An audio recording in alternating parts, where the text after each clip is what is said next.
আজকে আমরা half wave rectifier circuit সম্পর্কে আলোচনা করব। তো হাফ ওয়েভ রেকটিফায়ার সার্কিটটা কি? তো সেটা বুঝতে গেলে আমাদেরকে প্রথমে দেখতে হবে যে এসি কারেন্ট দেখতে কেমন হয়।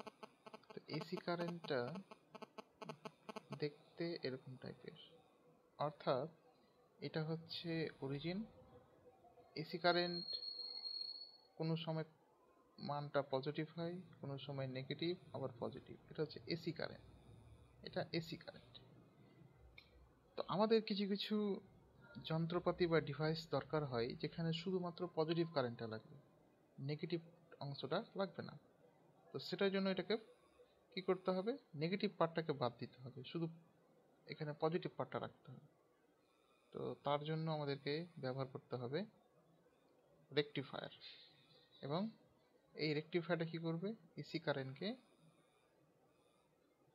ডিসি কারেন্টে কনভার্ট করবে। অর্থাৎ এরকম, এটা প্লাস, এটা প্লাস, এটা প্লাস, অর্থাৎ এখানে কোনো নেগেটিভ কারেন্ট থাকবে না। এটাই হচ্ছে রেকটিফায়ারের কাজ।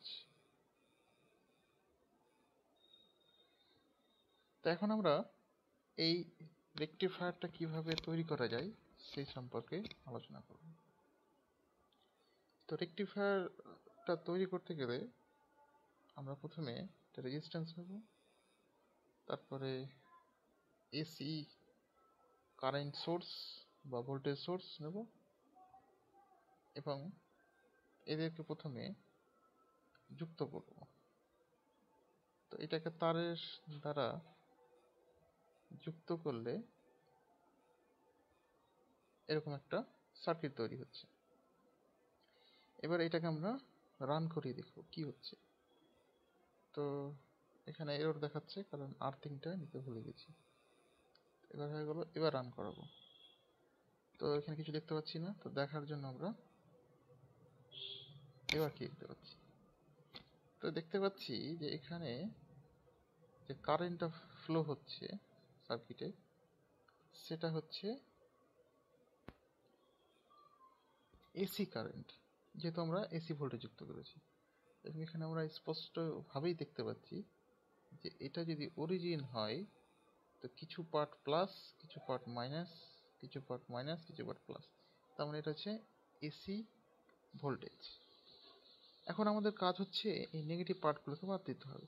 তো সেটা বাদ দিতে গেলে আমাদেরকে একটা নতুন ইলেকট্রিক্যাল ইনস্ট্রুমেন্ট বা ডিভাইস যোগ করতে হবে, যেটাকে বলা হয় পিএন ডায়োড। তো আমরা এখন পিএন ডায়োডটা যুক্ত করব। পিএন ডায়োডটাকে এই সার্কিটের সঙ্গে যুক্ত করতে হবে। তো এবার আমরা পিএন ডায়োডটাকে যুক্ত করলাম। যুক্ত করার পরে এবার আমরা গ্রাফটা দেখব, গ্রাফটা দেখতে কেমন। সেই জন্য এটাকে রান করতে হবে।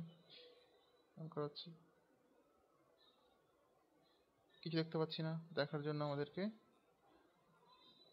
এবার কি দেখতে পাচ্ছি, এবার দেখতে পাচ্ছি যে শুধুমাত্র আমরা অর্ধেকটা পাচ্ছি। অর্থাৎ এবার অরিজিন যেটা, সেটা হচ্ছে এই জায়গাটা, শুধু প্লাস পাচ্ছি, মাইনাসগুলো কিন্তু এখান থেকে কাট হয়ে গেছে, অর্থাৎ বাদ হয়ে গেছে। এই জন্য এই সার্কিটটাকে বলা হয় হাফ ওয়েভ রেকটিফায়ার সার্কিট, কারণ এখানে অর্ধেকটা ওয়েভ আমরা দেখতে পাচ্ছি আর নেগেটিভ পার্টটা দেখতে পাচ্ছি না, ওটা এখান থেকে বাদ হয়ে গেছে। ওই জন্য এটাকে বলা হয় হাফ ওয়েভ রেকটিফায়ার সার্কিট।